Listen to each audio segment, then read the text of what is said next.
Listening to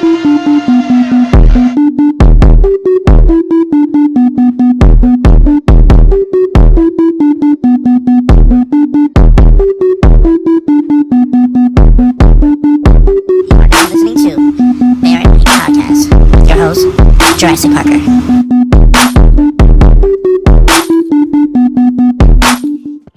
Ladies and gentlemen, boys and girls, children of all ages and non-binary, I'm your boy Dom, aka Jurassic Parker, aka that guy with all the toys in the house and the red big old Power Ranger in the back. It's me, the guy over here. I don't got nothing to say. I don't got any other code words, any other nicknames, but this is BearatNight podcast. I would just like to say thank you guys so much for rocking with your boy and waiting patiently for the show for another episode. Man, I've stated before, I'm not getting paid for this podcast. This is hopefully one day I will be, make some sort of money from this. But that means your boy got to work. Your boy is working. I'm a working class person. I'm just like you. None of these podcasts, if you listen to them, a lot of podcasters got a regular 9 to 5, behind the scenes, if they, that's what they do. They're not trying to show you behind the scenes, but they are a lot, but some of them have a team with them, and I don't have that. It's just me. So from all the guests getting on, the shows getting put out, the editing, everything is on me. So I do appreciate you guys for rocking with me and being patient. I will talk about that a little bit more later towards the end of this pod. But definitely, I knew I wanted to get this out before it gets too late. I wasn't planning on having 2 weeks in between, but was trying to get another guest on, and that didn't end up working out as I hoped after the Clay Thomas episode, which was really great, and I appreciate him for giving your boy a shot and hopping on the show. I learned a lot. I hope you guys did too, but I really took a lot of what he was saying to heart, and we'll expound on that, privately. But it was definitely a learning experience and just a great episode. I tried my best not to fanboy as much as I was feeling inside. I found myself listening to the episode myself and forgetting that it was my episode, that is my show. That's how I feel like the episode, that interview was. So I hope for many more of those type. But since those 2 weeks, man, we got a whole the election thing happened. I'm not the biggest politics type of person. I honestly was not a fan of either side, to be honest. I'm not really a person like I said, like to talk about. I'm not a politician type of person, a politics person. I'm not, I don't really like to talk about it because different people everyone has their opinions on what should be done and whatnot, but it's to each his own. I'd rather stay out of it, but I will be honest, I did not care for either side. I say some people, like, both parties had their pros and cons, I would say, but the end results, that I was looking for either side, for both sides, didn't come to what I wanted to hear and what I wanted to see get done. So I was just kind of, I guess the word is indifferent for both sides. But I know for one damn thing for sure, I'm not the biggest Trump person, and it's not because of, money wise, like he's a rich guy. I don't care for all that, but and his views and stuff. But it's more, I just don't like what he brings out in people. That's the thing I don't like. As that hatred that people have, not about Trump, but that comes out of people towards other people of different ethnicities and backgrounds and whatnot. That judgmental prejudice side that, I mean, it's kind of a gift. It's kind of a gift and curse, because I kind of like the fact that people, ever since he showed up, they show their true sides instead of like putting a mask on and pretending. I do like that part, because I'd rather you be honest, and that way I know if I fuck with you or not.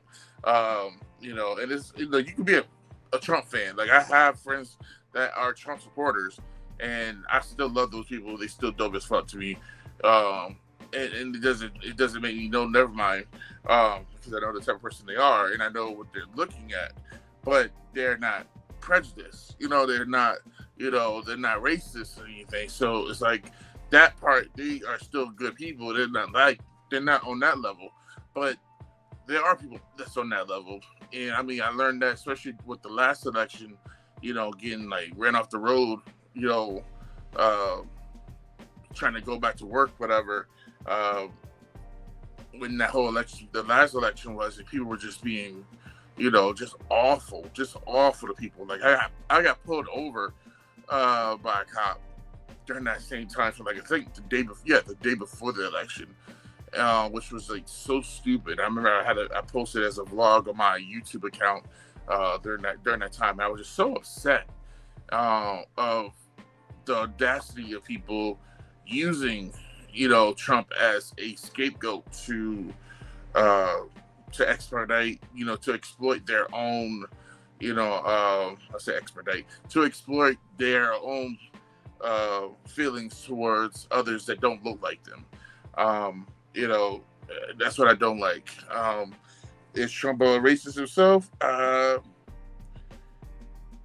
Who knows? I can't say, because it's, people like to say yes or no, but I mean, I would say the way he treated those people for the Central Park 5, and that showed me a lot. I would say that. That hurt me to hear that type of rhetoric from him.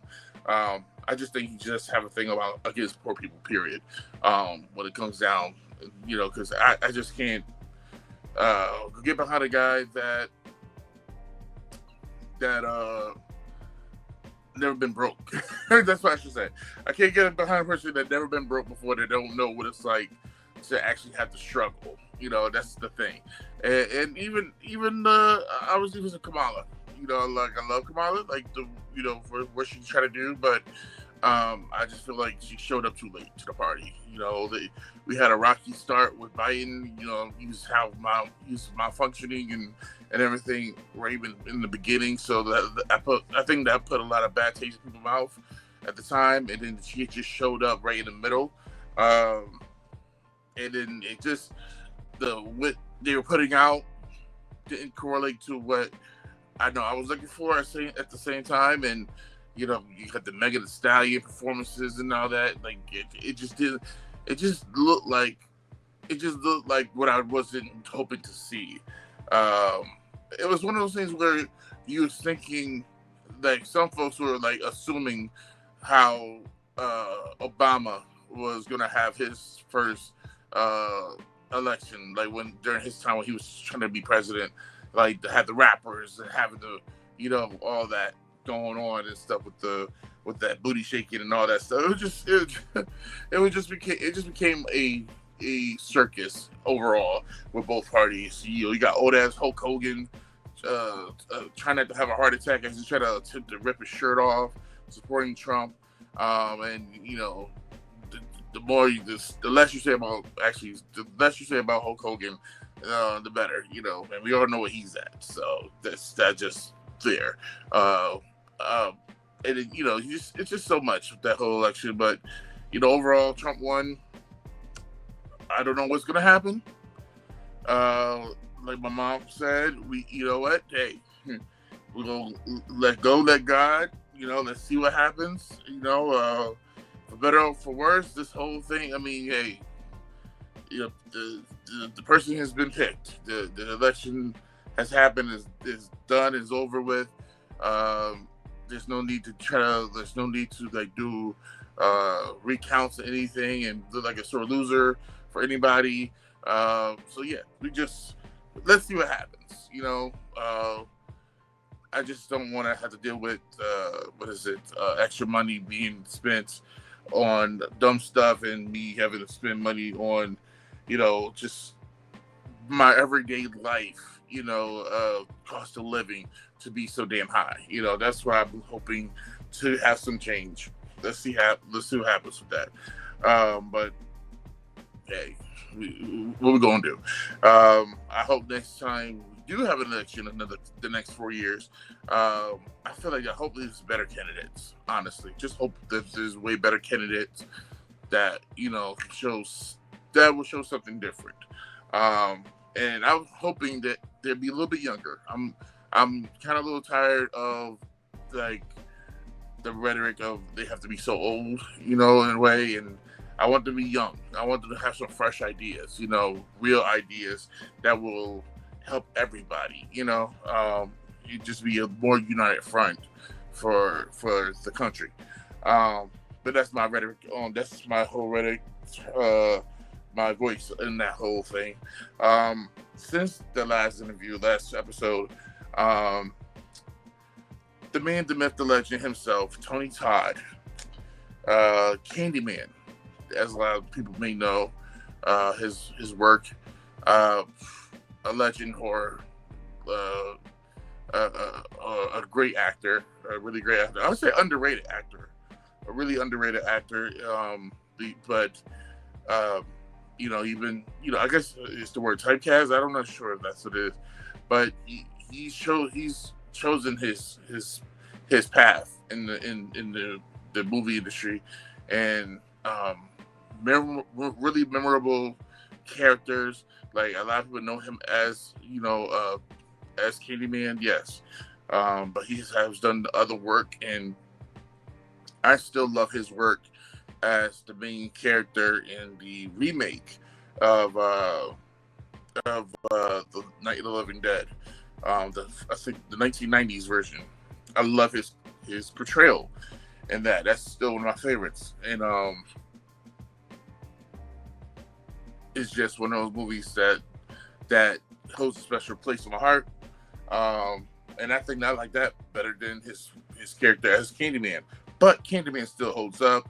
I remember I watched it probably a couple years ago with my sister, my brother-in-law, the kids, and we was just trying to like show them like this is our shit. This is what we got scared watching when we was y'all ages and all that.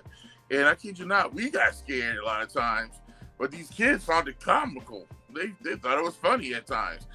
They didn't laugh at. They didn't get scared or whatever. Maybe I think it was like one episode, like one part of the movie they did.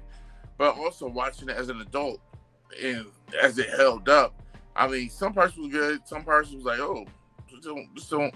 You can't do that no more. You can't make this part. You can't do something like this no more. In this day and age, but it was still good. Still a good movie. But still afterwards, but the kids still couldn't do the whole Candyman 5 times thing. Because it still works, no matter what. It still works. So they still didn't try that part. That's one thing I did love about watching it with the kids, because now they know about the 5 times you say Candyman, and they still didn't want to do it. I think I tried to lock my oldest niece in the bathroom, and saying Candyman 5 times, whatever. Oh my gosh, it's so funny. But nevertheless, Tony Todd also playing the villainous, awesome Zoom for The Flash. Oh my God, I love that character so much. My favorite, the CW Flash villain for the show. Hold on, Flash. What is it? Flash. Like the way he just portrayed that, like his voice just exude just terror and just the nuance in that, and it was just him doing a voice. I loved it, and I could have done without the reveal. It was just the voice itself just made the character so much more powerful, and it was so different, than just, yeah, he was the all black version, but it was also like, like a Reaper, and it was like the mask helped, and the voice it was just a beautiful character. I loved it. I got to cosplay that for a con during the height of it. But one thing about that type of show, and you trying to do a cosplay, you got to do it at that time when the show is hot and popular, before the next season. Like if you're gonna do a character as a villain, because it don't hold up as much as people will remember if you do it the next year afterwards. Maybe so. If it was like a really good character, like a Zoom. I just remember trying to get my mask done, and my mask was done for the person that was making it. Kind of like screw me up, and I wasn't able to. And it wasn't done in time for the con, and I just had to make do with the suit outside of having a mask, which still sucked to me. But I was able to do it the following year with putting the mask on, and I kid you not, I almost died trying to wear that mask. Like the breathing capability in that, just the full level of it, just the pain. And I put on, and I've had a Power Ranger helmet on, and the lack of breath it was way worse than having a Power Rangers helmet on. But still, just the Tony Todd, man. I just remember being able to see him at a con, and I was hoping to take a picture with him. And I forgot how it happened, how it worked out where I wasn't able to get a picture with him, but I did run into him. Me and my friend James, I did run into him. This is a Terrificon, I believe, a few years ago. We ran into him. I think it was just 2016 or something like that. I think so, 2017, 2018. But yeah, ran into him, and at least I knew I could ask him about something that was a little personal, that he would be able to talk to me about, and make me stand out a little bit from everybody else. Because now I went to Hartford High here in Connecticut. Hartford High has always had the stories from, I remember being a freshman and coming to Hartford High and learning, hey, Candyman went to the school. Candyman went to the school. And I'm like, Candyman? Wait, the Candyman, the scary guy?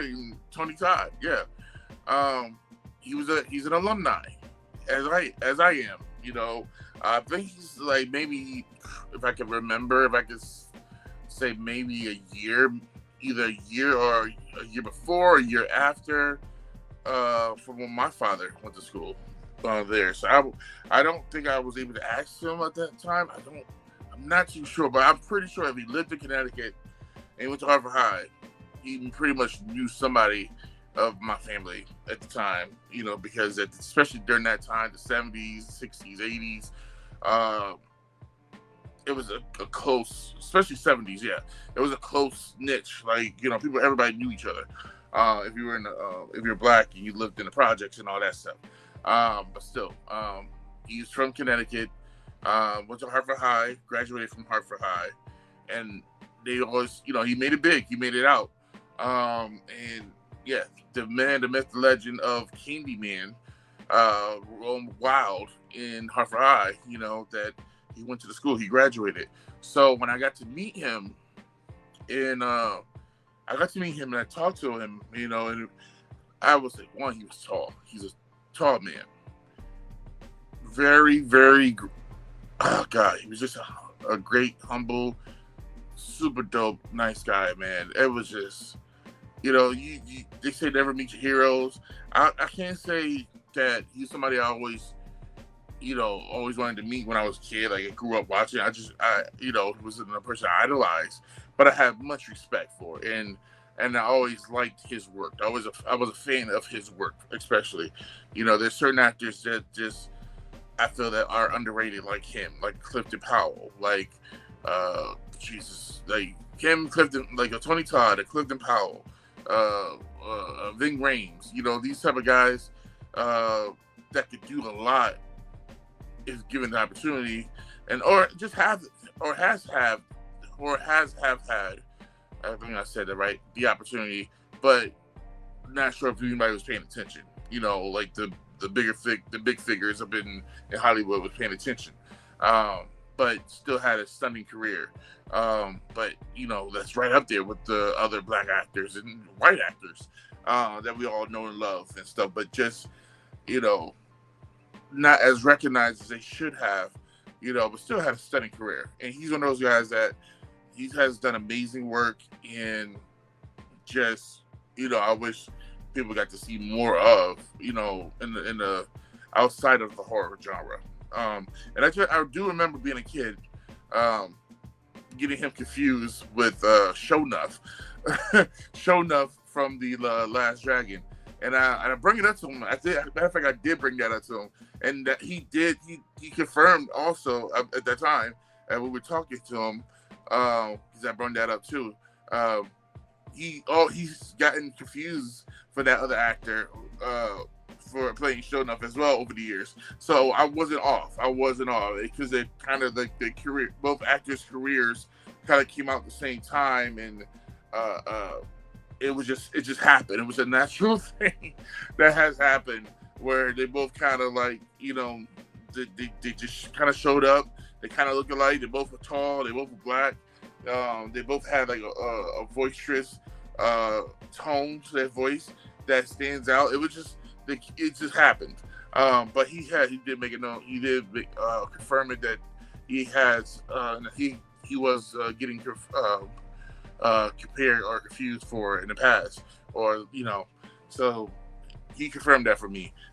Also, he was super surprised when I told him about that.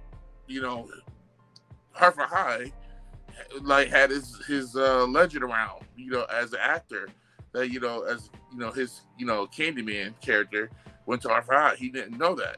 He didn't know that all this time his alma mater had this talk about him all these years, and it blew him away. He was just like at all about it, because he's like, that's who remembers me that way, like in that term, and still cool. It was cool to him that Candyman went to Harvard High.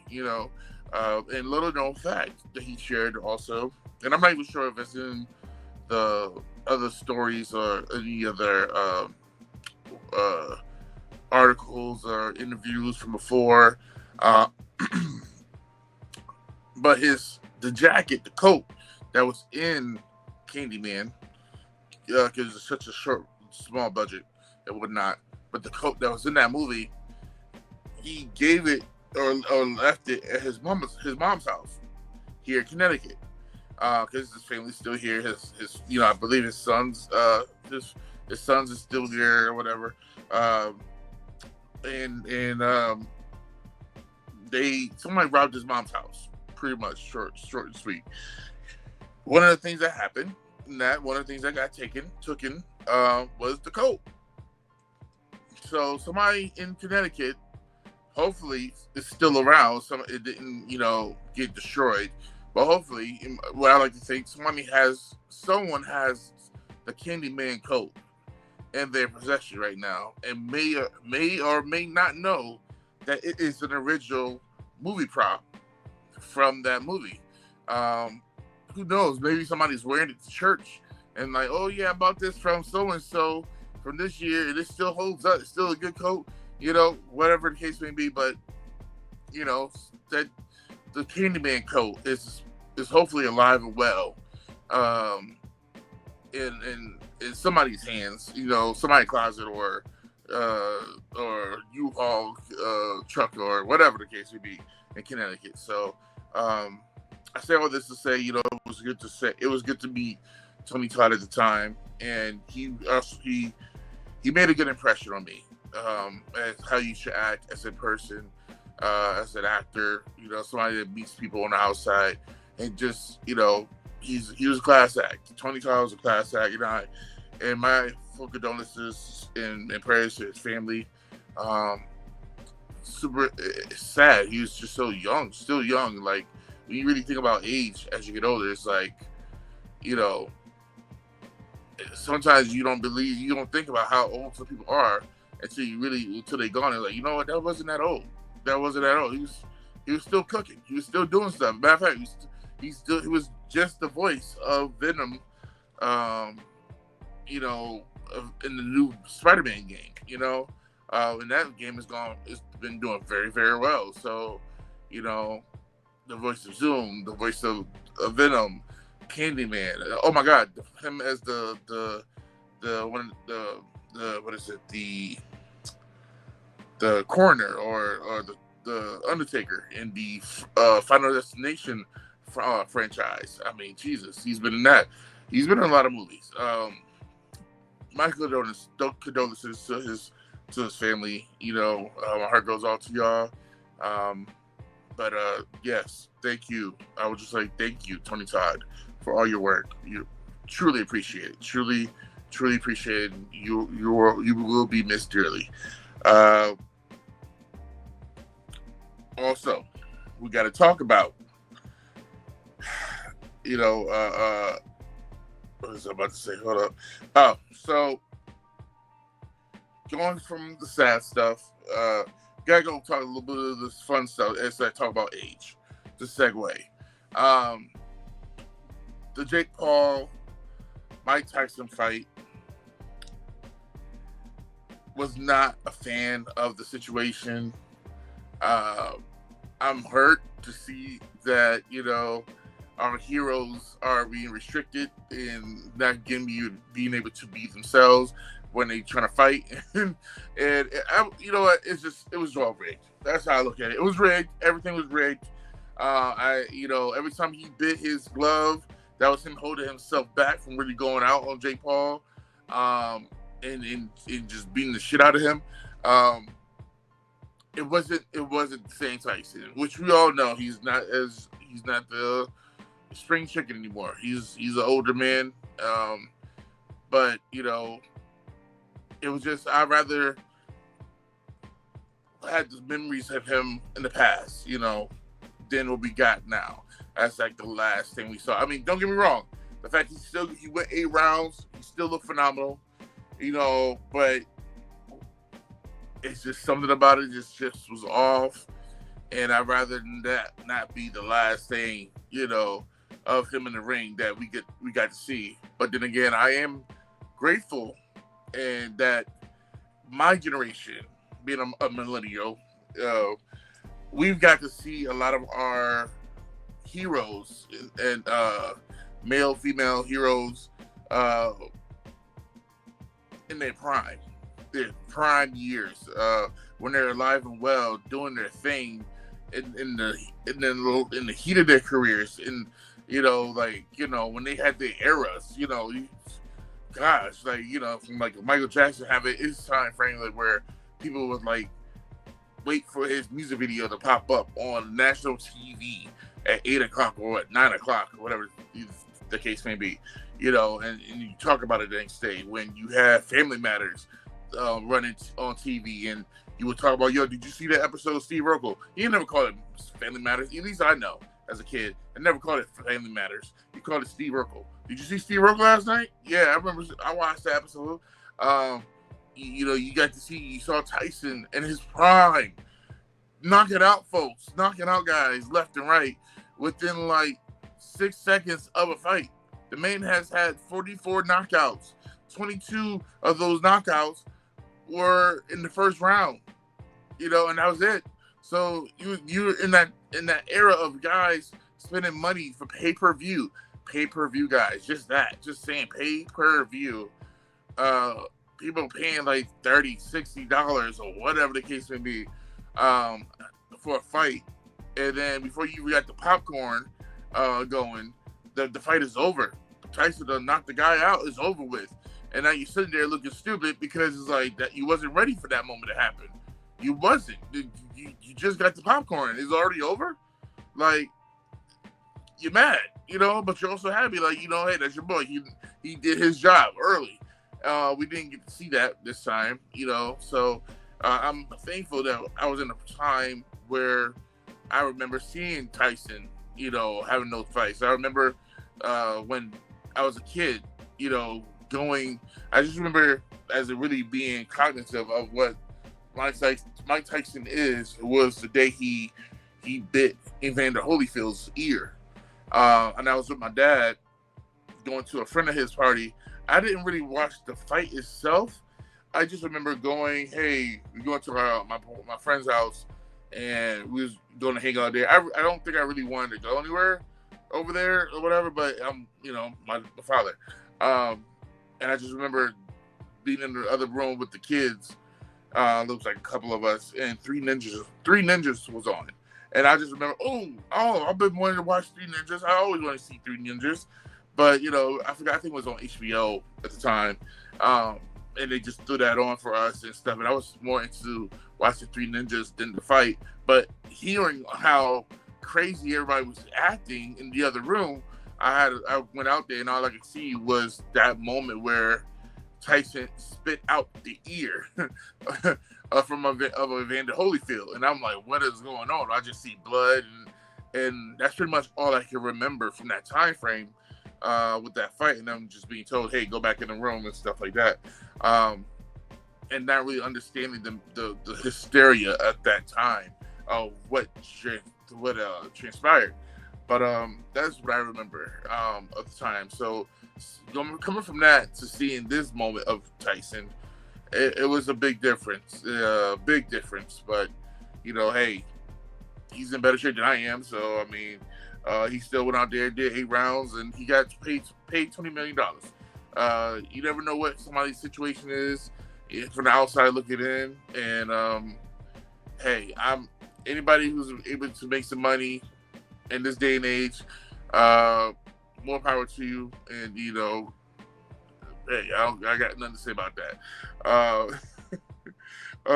But just definitely, more power to you. I feel that with right now, as we're in the holiday season, we're in the holiday season, and I know I'm not going to be coming back. This will be the last show for a while. Well, this is the last episode for the season. Not for a while. I'm thinking like it's no more show, but for the season, we'll be doing a hiatus right now. Officially, I come to the conclusion, like, it's been a lot of hard work trying to maneuver real life and trying to do the show and give you guys episodes that I want to give you guys. But I do, and I am in the midst of reworking things to make things easier for myself. Like I said, I don't have a team, so it's just me.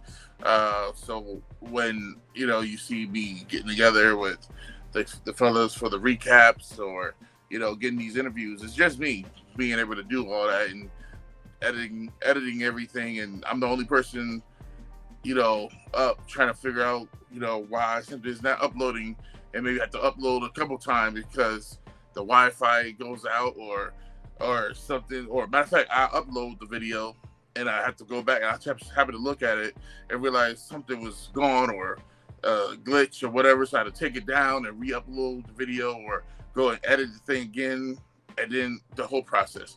And a lot of times it can be a whole day of the process depending on the size of the video and the whole. Oh God, it's a lot. And I'm trying not to get too technical with it.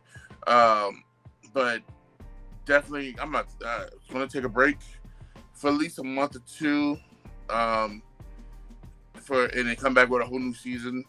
I do want to just do like a good solid 10 to 15 episodes of just straight interviews. Like I feel like I found my niche when it comes to the show, and it's doing interviews. And I love that the most because I love learning about people. Doing certain episodes here and there. I will have like filler episodes, which will be that like the ones that's fun, like the top 10 lists, whatnot. Those are fun to me. So that will still go on, but when it comes to the recaps for wrestling, I'm gonna just stream those. Those will be streaming on Instagram and what's it, TikTok. Getting together with the guys, just had that stream, a stream of consciousness on that way, where it could be there and be out there. I don't gotta worry about editing anything, because it's just fun video, and it can be more interactive with the audience and whatnot, and get their feedback and whatnot. But that's the path I'm taking this show. I'm gonna rework some of the logos and all that, just all the extra stuff. But I want to come back for the second season with a more clear understanding of the show, because I learned a lot during this. There's a lot of in the process, especially when it comes to getting guests. I'd rather have had a few episodes recorded, and a good solid episodes, and not have to worry about, I got a good episode here, get a good interview here, another interview here, and I gotta wait for the whoever else. I want to have a nice solid roster of episodes of interviews. It's just straight interviews. I love be like Before the Bell. Shout out to Clayton Thomas and the whole crew. And I love what is his name? Chris Van Vliet. His interview process, and I just love that part of the work, and I want to do more of that, especially because I would love to hopefully do more work like that, and somebody see it, and hey, I can interview folks behind the scenes and stuff like that, because that is initially where I want to go with this chapter when it comes to my show, to this BearatNight podcast, is to keep it going with the interviews. I want to have straight, solid interviews with people without any interruptions in between, and trying to figure out,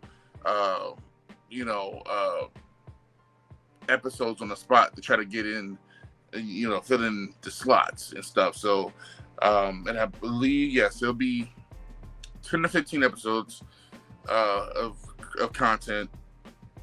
And one episode a week, and then do the streams, and try to do some gaming streams too.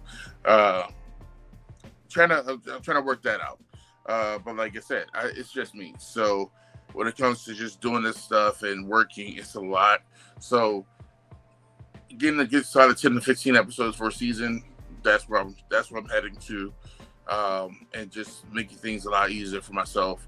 And less headache, and because I really hate having a week or two in between videos, because I want to keep a content, a consistent basis with you guys, so what to look out for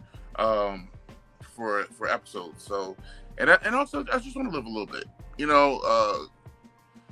The holidays are coming. I'm trying to do some fun stuff. I'm trying to hang out with some friends and live a little bit, and experience some things. Right now I'm learning to just be in the moment. I went to a convention the other day, a usual toy convention. Haven't got to go the past couple, maybe I would say the past year, because they do it every 6 months. And this time I really just lived in the moment. I realized afterwards I didn't even pull out my phone and record much. It was just I was just in the moment, having a good time. I was just talking to folks and looking for stuff and seeing if there was anything I liked. Just enjoying the time, and that's what I'm looking for. Trying to experience more. Yeah, I like to record stuff, but I want to be able to be in the moment, to not live the experience through my phone as much. I want to show people what I'm doing, but I'm learning. You don't gotta show everybody everything. You can experience some stuff. We can take it back to old school where you can just say what you saw, and explain things. You don't gotta record every part of your life. and that's what I'm trying to do now. And that way I have more stories to tell. Instead of, oh I remember, you showed that the other day. Yeah, why are you bringing it up now? On the show. I want to tell y'all about it without y'all having to see a video. No, I want to talk about it. That's more fun that way.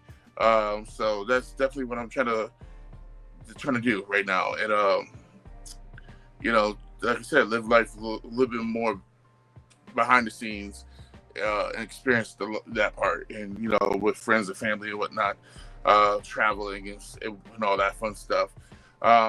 Since I will be gone for about 2 months, I would say probably basically about the new year, 2025, you will see me again with new episodes. Don't have an ETA yet, but if you follow me on TikTok and Instagram, and I will still be posting things on the BearatNight podcast Instagram. So it will be some interactions, a lot of interaction on there, like versus like I could put up what is it, the kangaroos from Warriors of Virtue versus the kangaroos from Tank Girl. Which ones were better? That type of polls. That fun stuff like that. And just a lot of nerdy stuff on there, and getting that buzz going for the show, and doing reels and whatnot. Just a lot of fun stuff I'm gonna still be doing on that platform. And like I said, so just keep on being on that. That way you'll find out, especially when the new episodes for the show. And I'm just gonna do a few little extra things on YouTube pertaining to BearatNight, and getting the interviews out there more, and recutting some stuff, and it's just a lot of technical stuff that I got to do. But since it is gonna be a couple months, holiday season is around, I feel like with all the negativity stuff that's out there, I want to share a couple stories, things I'm thankful for. And one of the things I should say I'm thankful since Thanksgiving is around the corner, literally. My birthday is around the corner. Christmas is around the corner. So a lot of stuff. So when I come back, it'll be a whole new year. I'll be a year older. Gosh, and we'll have a whole new president in the office. It's gonna be crazy. So I would like to leave y'all with. I remember being a kid, first coming here to Connecticut, and during the holidays, and this is the first time I've seen a house full of people. It reminds me of the episode, the opening from Home Alone. Like you got the whole family in the house, they're running around, and all the people. This is all at my house, at my aunt's house. Seen all this, and it reminds me of that, and I've never seen that type of thing before. Only on TV. All these black folks running around for Christmas, and they got a Christmas tree up, and all these presents and all this stuff going on. It was amazing. And I just remember being a kid and wanting to have a bike. And I just remember my aunt was telling me to go in the office for something, and I couldn't find it. I come back out, everybody looking at me weird. I'm like, hey, what's up? Everybody looking at me like, long story short, there was a bike.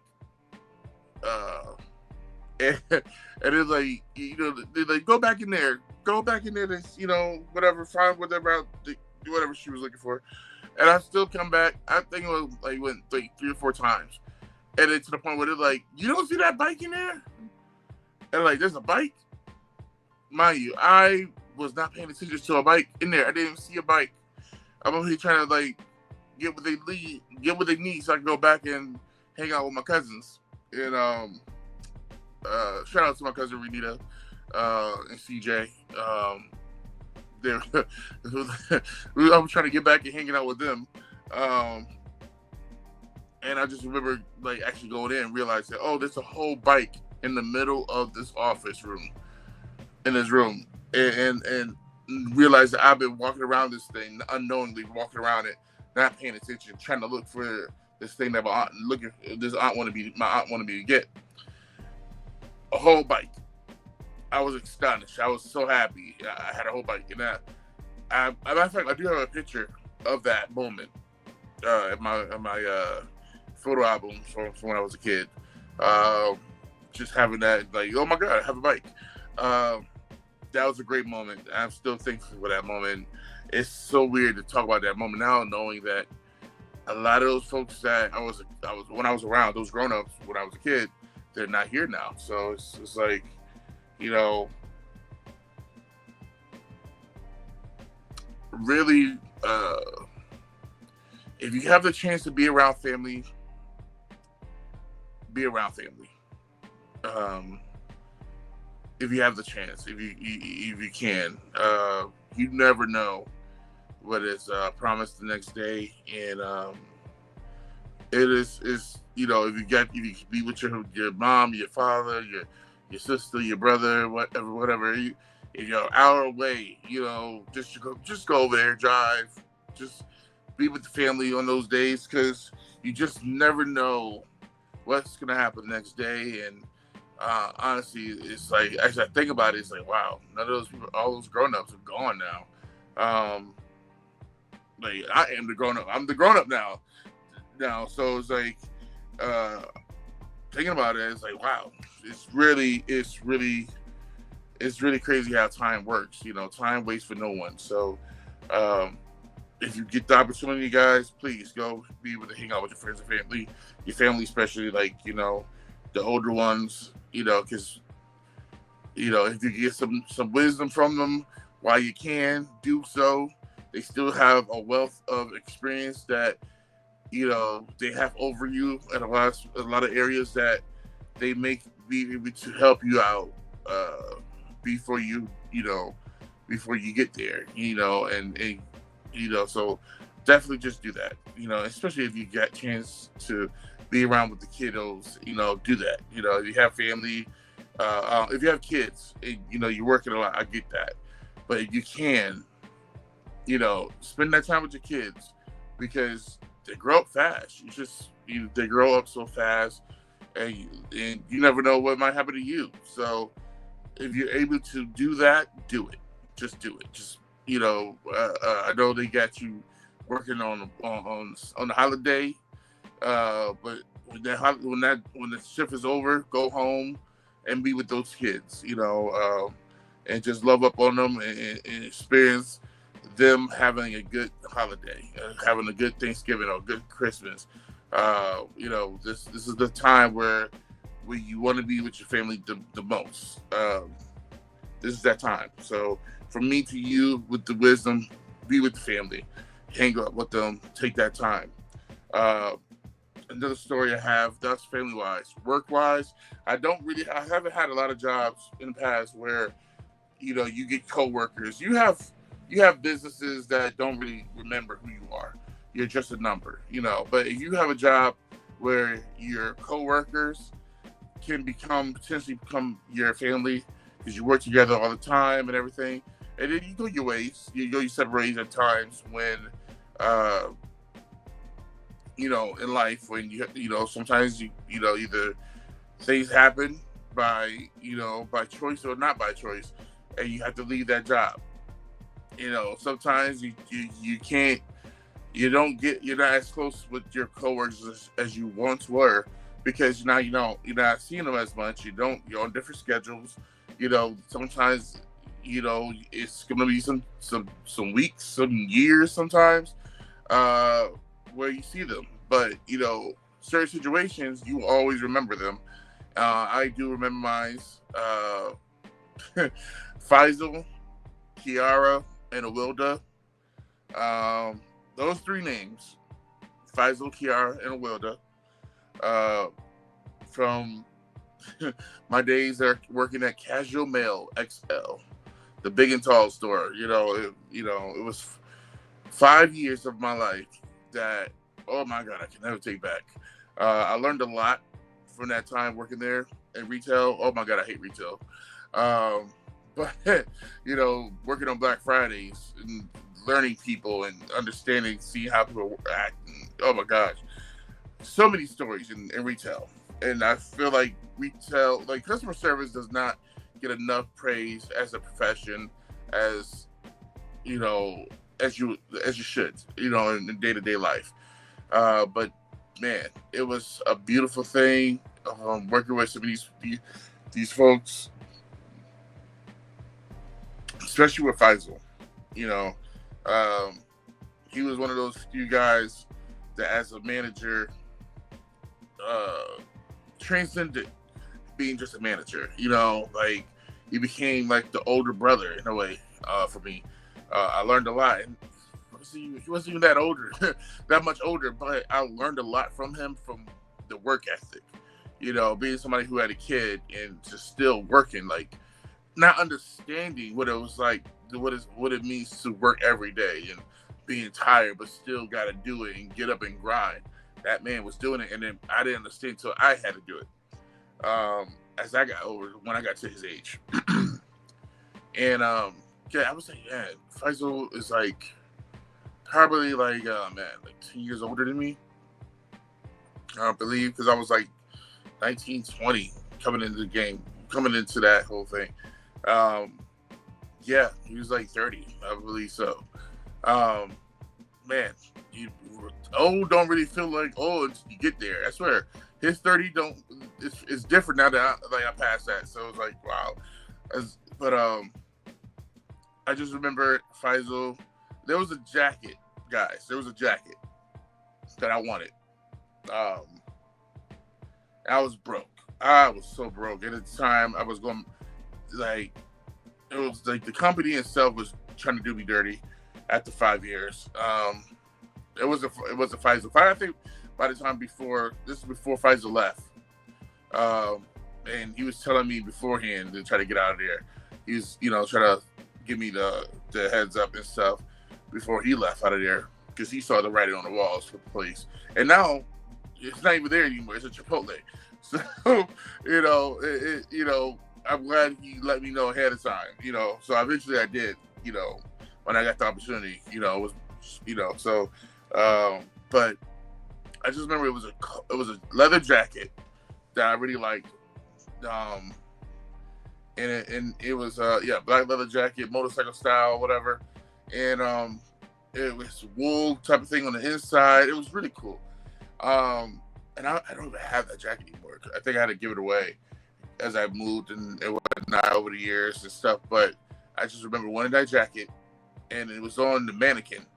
And I had put it on the mannequin because it was like, it's my size, whatever. And it was like, eventually I'm going to get this coat. And I was trying to save up for it. And I just, like, it was around Christmas. Yeah, it was around Christmas.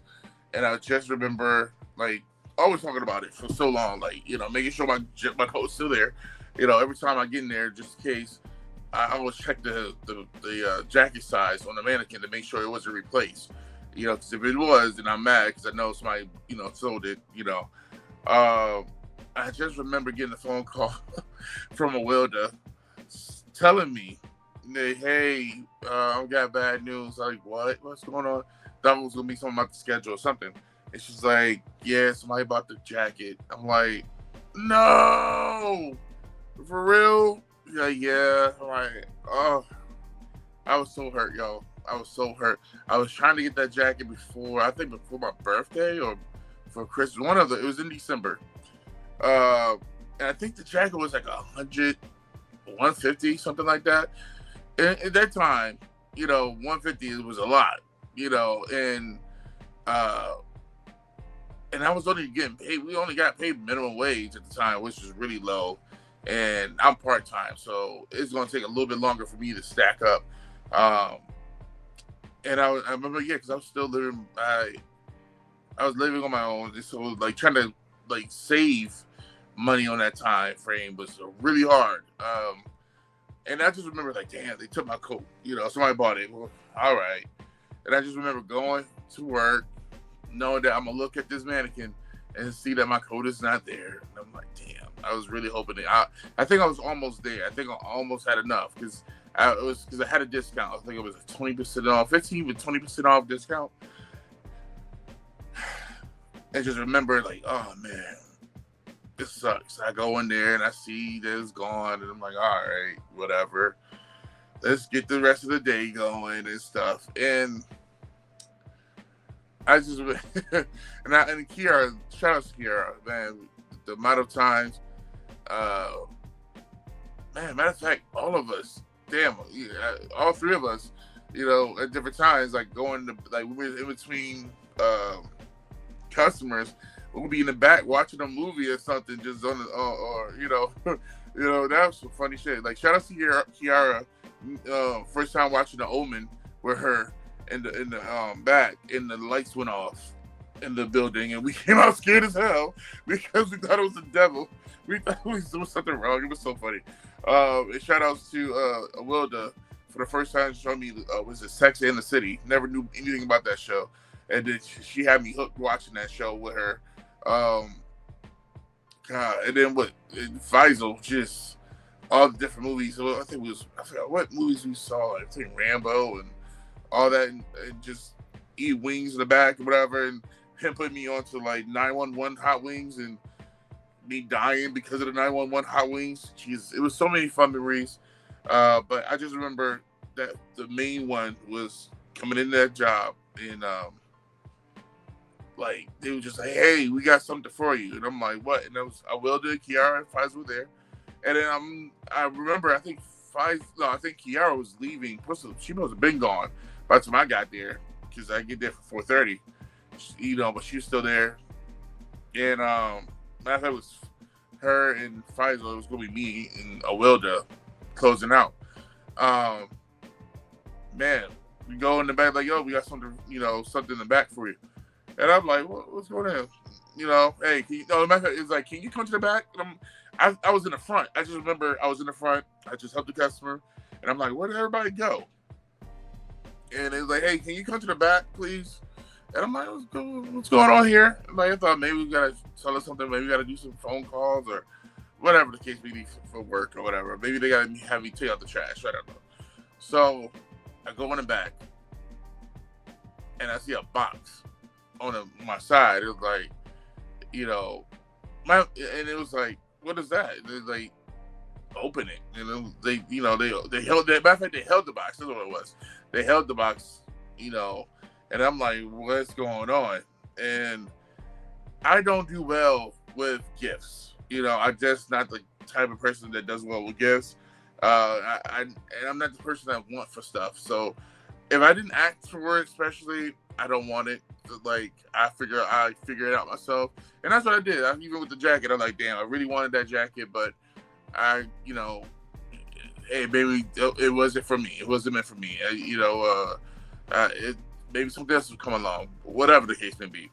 But I'm really on not having people buy stuff for me because I'm like, I don't want to put people out. And, they can use that money for something else for themselves, and you don't got to do that for me. But these three people took the time, to put some money together, and I remember they said, "We know how hard it has been for you," because I was going through it a little bit financially because I was getting my apartment and trying to figure out money wise, and man, dealing with a lot of broke days. Barely had enough to take the bus money for the bus and stuff. And they're like, "Yo, we know you've been having it rough, and and you really wanted this jacket, and we planned this." So they planned to mess with me with this whole thing, and pretty much they put their money together to get me the coat. I just remember opening up the box, and like the coat was there, and it was. I looked at all three, and I'm like, "No way, no way!" And it was the coat. They wrapped it up and everything, and I put it in the box and the whole nine. And I kid you not, I had to walk away from them. For the first time in my life, I never knew, other than family, I never knew people would do that for others. Like I had, like, and this is like the first moment for Faisal. Like Faisal was telling me in the beginning of my working there, "Hey, you need to get a coat because it was getting cold," and I was always coming in. I was a teenager. Like I was, coming out from being a teenager, whatever, being 19, 20, whatever, and having I'm just coming into work with a hoodie, all the time. And then he got me a pea coat, was a Pico. He just, I guess he was at the flea market or whatever. He's like, yeah, I got you this coat for you, you know. And I remember I wore the hell out of that thing. I wore that thing out because it was just like, it was it was a really nice coat. You can wear it anywhere, anytime of the year, type of thing, any type of situation. It just was a casual jacket, a casual coat. That, you know, it was a beautiful coat. And I was surprised at that, you know, when he did that for me. So to go, and I just remember my grandmother was like, you know, like really, like, I like that Faisal guy. He's nice. He's like, he did that for you. Like she was always already indebted to him, like, you know, for him to do that for me. I'm surprised, man. You know, I don't think they ever got to meet either. I don't think so. As I think about it now. But just get this coat, to get this motorcycle style jacket that I always wanted. I literally, in fact, it was 3 of them to do this for me. Like, all 3 put their money together to give me this coat, this jacket, and yeah, it took me back, y'all. Ain't gonna lie, it took me back. I had to walk away. I had to walk away from them because I was like, they like, please leave the room, please leave the room, please. And they walked out to the front. I was bawling, crying. Like, as a grown man, as a kid, I wasn't crying tears. I was sad, no, tears of joy and love. It was so crazy. I never thought I will feel that way, you know, or people will feel that way towards me, you know. And it's like that constant, like, that good energy you put out towards people, you put that positivity out there, and just the way you treat people, the way you make people feel when you see them, you know, the day-to-day, you know. I always wanted to make sure people remember me in a good way and never have a bad taste in their mouth whenever my name come up, you know, with anybody. And to know that I made that much of a good impact on them about me, and they did that for me, really, I was beyond words, beyond grateful. And guys, those folks, even when getting my apartment, like Will to give me, like, what is it, extra, like, plates and cups and stuff that she had, that she was, when she was moving, that because I didn't have that, I was just paper plates and whatever, hand-me-down stuff. So I took every little hand-me-down to help me out, and Will did that for me. And, you know, like I said, like, forever grateful to those 3, you know, especially. And man, just, you know, those are the 2 stories. That's for one from work, one from family, one from work. Those are the good stories I can have for, you know, for Christmas and the Thanksgiving, and, you know, just to put that out there, because since they're not gonna be around for the next couple months. But those are the hallmark stories that that I want to share to y'all and to the world. You know, some positive stories out there. On another side, you know, today is the 19th of November, and I'm putting this out a day late. Sorry. It's a 2-year anniversary of the passing of Jason David Frank.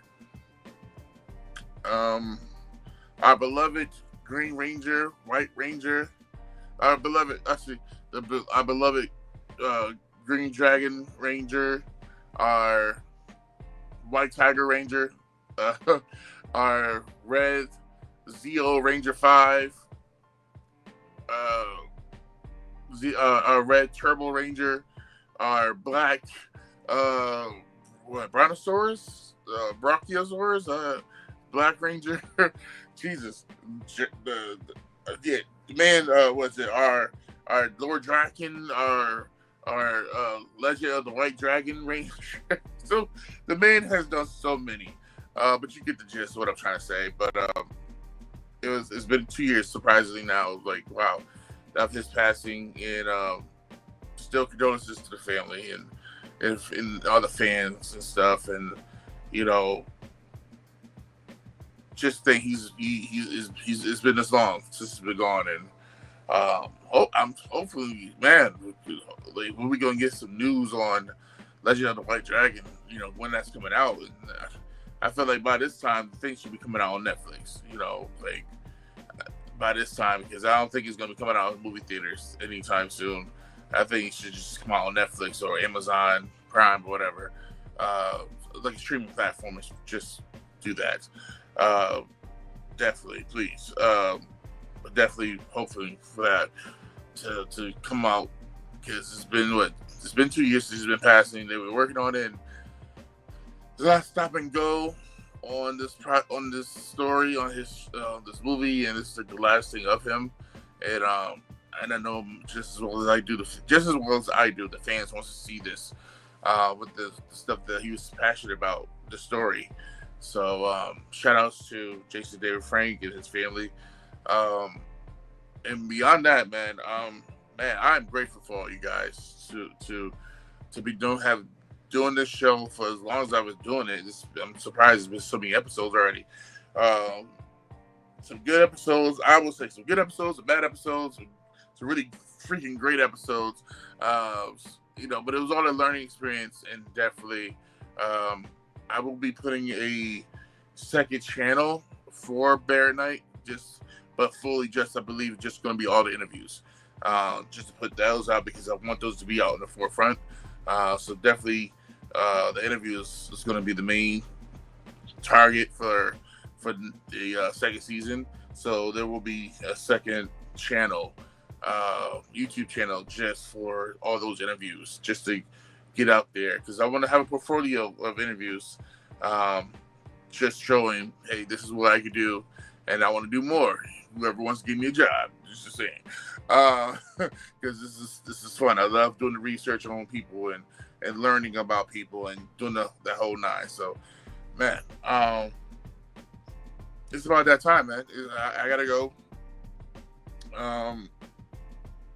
and I will be seeing y'all in a couple months. And man, I miss y'all. I miss doing this for a while. But I am gonna have fun a little bit while we are away, and I hope you guys stay safe, be blessed, and just have fun and be safe, y'all. Enjoy your time with your family, and man, this is gonna be a nice hiatus for both of us, and hopefully we have some fun stories to share. You know what I'm saying? But this is for right now. I won't be seeing y'all next week or 2 weeks from now or whatever. But we will be seeing each other again very soon. Trust me, these days go by so fast. These months go by super amazingly fast, just scary, drastically. But definitely can't wait to talk to you guys later and see y'all soon. But yeah, this is your boy Dom, aka Jurassic Parker. This is the BearatNight podcast. Bear it all. Be yourself. I see you guys. See you guys soon. All right. This is BearatNight podcast. Peace.